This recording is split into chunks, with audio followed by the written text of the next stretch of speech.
The ability to fly. It's assumed that this is something birds just simply have. But it's actually something they learn, step by step, wingbeat by wingbeat. And the path to flight depends on one simple difference at birth. Some birds, like waterfowl, are born ready to move. Others, like songbirds, are born to stay still. Waterfowl begin life alert, covered in down, and able to walk or swim within hours of hatching.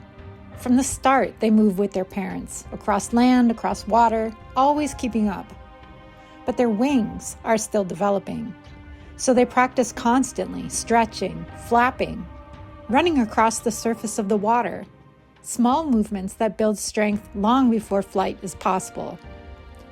For them, learning to fly isn't a single event. It's a gradual build, movement layered on movement, until the body is finally strong enough to lift into the air. Songbirds begin somewhere very different.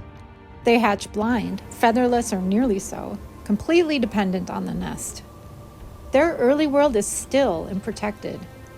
Their growth happens in place, feathers forming, muscles developing, balance slowly emerging. Then almost suddenly, the nest becomes too small. The young bird shifts, tests its wings, and moves toward the edge.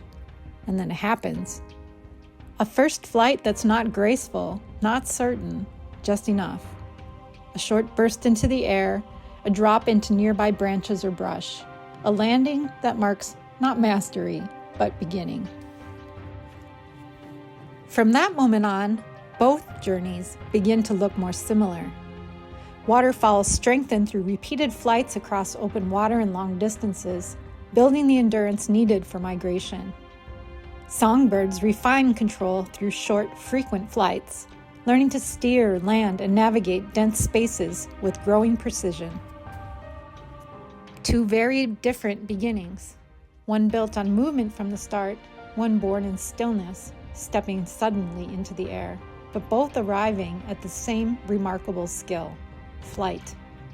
Not as a single moment, but as a progression the body learns to trust, one wing beat at a time.